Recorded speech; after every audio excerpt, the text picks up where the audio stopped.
Parler notamment des couleurs, il faut savoir qu'on l'appelle la reine arc-en-ciel. C'est pas magnifique ça?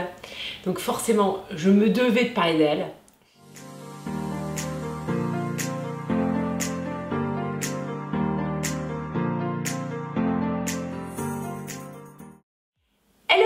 J'espère que vous allez bien. Aujourd'hui on va parler de la reine Elisabeth II, la reine arc-en-ciel. Pourquoi? Parce qu'elle a porté énormément de couleurs, elle y allait, c'est pété de tous les sens.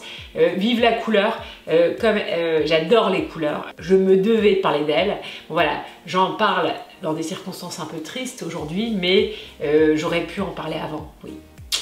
Voilà, donc Elisabeth II, comme elle était de petite taille, elle a décidé de porter des tenues monochrome de couleurs très vives et elle avait bien raison et je vais vous expliquer les couleurs qui lui allaient hyper bien et celles qu'elle aurait dû éviter. On va parler notamment donc de la spécificité des femmes hiver lumineux. Merci Elisabeth pour cet exemple extraordinaire. Merci à toutes pour vos likes, vos pouces vers le haut, vos petits commentaires. Merci aussi pour celles qui s'abonnent, celles qui ne me connaissent pas. J'ai aussi un guide gratuit pour celles qui veulent booster leur style vestimentaire et apprendre sur leur colorimétrie. C'est juste en dessous. On y va sur Elisabeth II, la femme hiver lumineux par excellence. Donc une femme qui a porté toutes les couleurs de la femme hiver lumineux. Donc tous ces jolis bleus, des bleus hyper pétants, des très jolis bleus violets. Elle a porté aussi beaucoup de violets, du prune qui lui allait très très bien aussi, des verts très soutenus, des verts émeraude et aussi du vert gazon.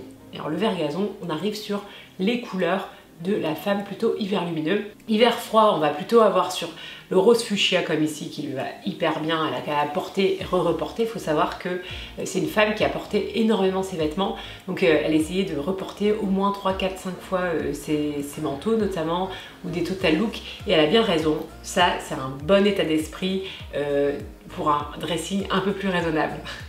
Bon, forcément, elle ne doit pas avoir un dressing raisonnable, hein, mais nous, on sait qu'on doit porter, reporter et kiffer de porter nos pièces au maximum. Alors, on a aussi, bien sûr, les violets, les bleus et les jaunes. Voilà, donc ça, c'est vraiment les couleurs idéales pour elle. On se rend compte qu'elle a un contraste important entre sa peau et ses cheveux, en tout cas notamment quand elle était jeune, et donc elle a les yeux aussi très bleus, et donc elle a toutes les caractéristiques de la femme hiver lumineux. Alors, comme elle n'est pas que un hiver froid, elle peut se permettre aussi les couleurs qui sont hyper peps, qui sont très lumineuses, très éclatantes, comme par exemple ce orange, ce jaune, qui lui va très très bien, et elle a bien raison d'en profiter. Donc ce qu'on voit, c'est qu'elle a évité carrément les couleurs chaudes par excellence comme le camel, le corail, le moutarde qu'elle n'a jamais porté d'ailleurs en l'occurrence. Elle a toujours porté vraiment le jaune le plus lumineux, le plus adapté pour les hivers et les hivers lumineux.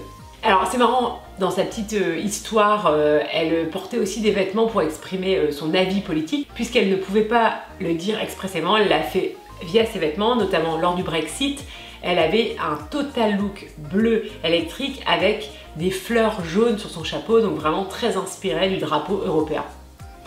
Pareil, quand elle a pris la parole lors de la pandémie, elle avait une tenue dans une couleur très jolie vert couleur de l'amour familial, donc vraiment soutien fort en termes d'amour et aussi la couleur de l'espoir.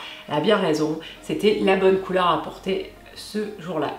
Alors assez bizarrement aussi, lors du mariage de Charles, le remariage exactement, entre Charles et Camilla Parker Bowles, elle a porté cette couleur très pastel, donc un jaune très clair, qui n'est pas du tout son jaune et qui est quand même peut-être un message volontaire ou involontaire sur ce qu'elle pensait de ce mariage. À vous de vous positionner sur cette couleur. Ce qu'on voit aussi, c'est que tout ce qui était rose pâle, comme cette tenue, je trouve qu'elle disparaît complètement, ça lui donne un côté gnangnan, pas affirmé, pas la femme qu'elle était, donc vraiment cette couleur-là, elle aurait dû la bannir.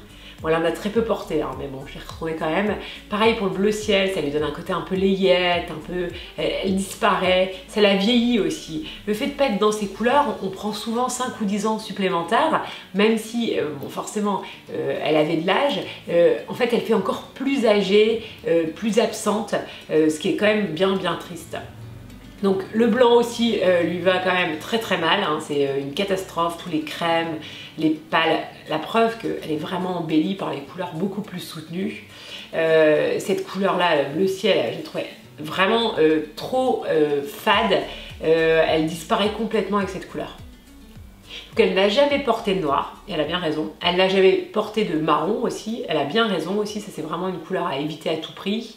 Et ça aussi, quand on n'est pas dans ces couleurs, ça peut être, voilà, soit on perd en énergie, on perd en rayonnement, on perd en expression de soi en fait. Parce que la couleur, ça nous permet vraiment de nous exprimer pleinement, exprimer toute notre personnalité. Donc Elisabeth II, c'était une femme vive et amusante. Et donc les couleurs très soutenues, très fun comme elle a porté pendant tout son règne, c'est vraiment tout à fait en adéquation avec sa personnalité.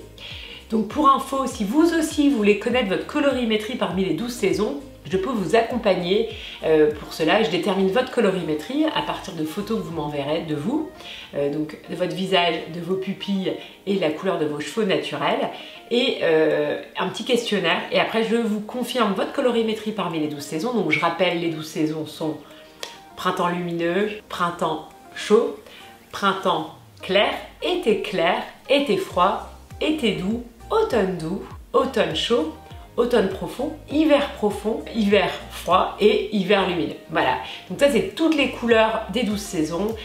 Pour l'accompagnement que je propose, vous avez accès donc à votre colorimétrie et à tous les conseils pour bien associer les couleurs selon votre colorimétrie. Donc notamment, j'ai constitué la palette d'un dressing de couleurs idéales, des couleurs qui s'associent bien entre elles. Donc bien sûr, ça c'est une palette à adapter selon vos goûts, mais ça vous donne des pistes d'association. Ensuite, il y a un book avec 28 looks exactement inspirants pour votre colorimétrie. Vous avez aussi une sélection de pièces pour votre colorimétrie. Voilà, vous avez énormément de supports et notamment aussi un guide sur mes 10 conseils exclusifs pour bien associer les couleurs entre elles. Voilà, bah écoutez, en tout cas, j'espère que cette vidéo vous a plu. N'hésitez pas à me dire si vous voulez que je fasse une autre vidéo sur une autre personnalité qui met aussi de la couleur pour que je puisse aussi vous orienter vers quel type de colorimétrie la personnalité est. En tout cas, je vous embrasse très très fort et je vous dis à très bientôt pour une nouvelle vidéo et à dimanche prochain. Je vous embrasse!